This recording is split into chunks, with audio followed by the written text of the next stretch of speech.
Hey, welcome to 516 Students Truth Talk, where we are answering your questions and just talking about the various things that are going on in our world today. I'm real excited today to have Pastor Greg with us.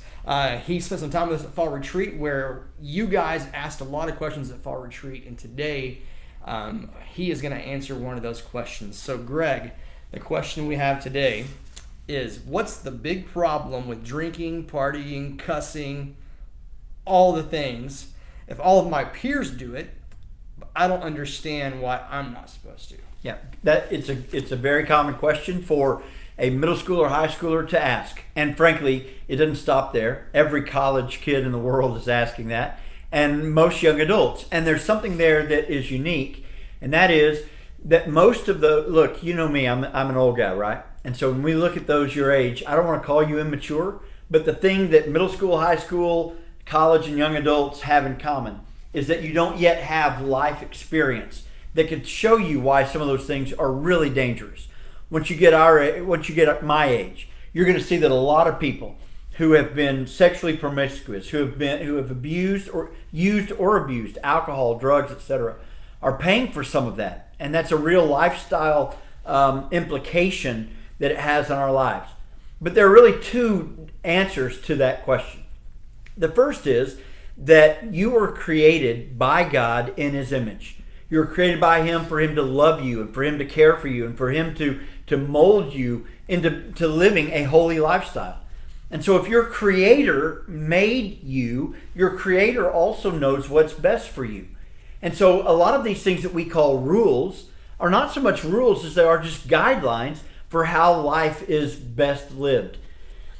And so you can say, I don't like those guidelines, I don't believe them or trust them, but I think experience, particularly over time, will show that if you live a life of alcoholism and drunkenness, then you're going to pay for that, either physically or through family, friends, and relationships. And you don't even have to become an alcoholic for that to happen. You go out and get wasted one night, you're going to wake up in the morning and you're going to feel awful. And you think, okay, does God want me to wake up in the morning and feel bad? No. He wants you to wake up being fresh and alive and ready to go. And you have affected that. And so you feel bad because your body wasn't made to ingest alcohol. It wasn't made to ingest those kind of drugs. People will say, well, marijuana is legal in a lot of states. Why can't I smoke marijuana? Well, look, you don't have to believe them, but the scientific studies are going to show that marijuana has significant effects on the mind.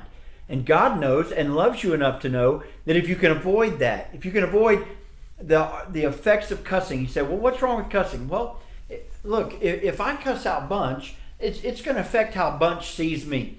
And I'm called to be loved by God and to love everybody else.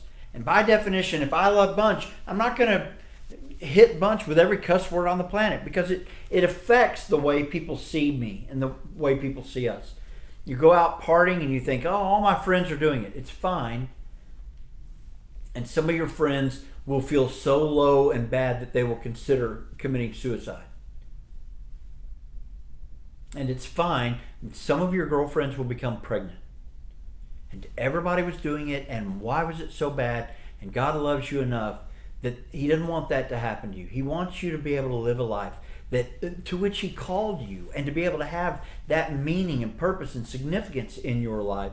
And that's hard to find out on the party scene. The second thing that is perhaps even deeper is an understanding. This is true, by the way, for a 4-year-old and a 40-year-old and someone who's 84 years old. There is authority in the world. And life is best lived when we understand the authority and we live under it. So God established the authority of the government. And the government has, because they have the ability to make the laws, the government has decided that you can't drink until you're 21 years old. And they've made those rules. And you can decide, I don't care about them. They don't love me. They don't care about... They are the authority. And if you say, well, that doesn't really matter. Well, let me take a step deeper. God is the authority in our life. And the fact is that one of the reasons why you want permission to do that is because you've decided you don't want the government telling you what to do. You don't want your parents telling you what to do. You don't want your pastors telling you how you should live. And you don't want God telling you how to live either.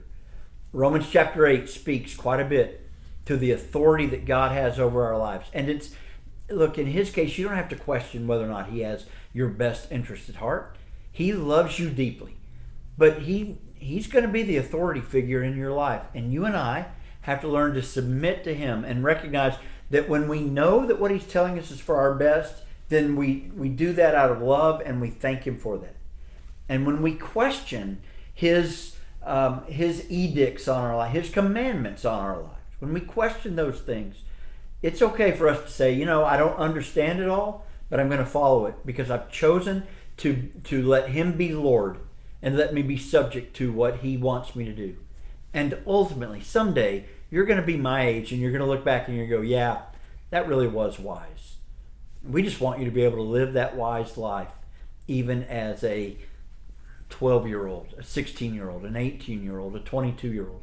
We think it's the best way to live. I know that it is. But I have the experience behind it. I hope that you'll find it, not have to go through some of the tough times, so that you can see that God's way is the best way for you to be happy. That's good stuff. Man, beach is awesome, right? So, Greg, thanks for your input with that. Look, guys, we love you, and we want you to know that you matter, and we want to hear what your thoughts are on this. And here's the deal. We also want to walk beside you in this. And so every Sunday morning, we meet here at Christ Church in the Attic at 11:15. We want to welcome you here to come and be a part. Look, comment on this. We want to know where you are with this, what your thoughts are, how we can walk beside you, if you're struggling or trying to really figure out your place and where you are. We want to walk beside you in that. We love you. See you Sunday.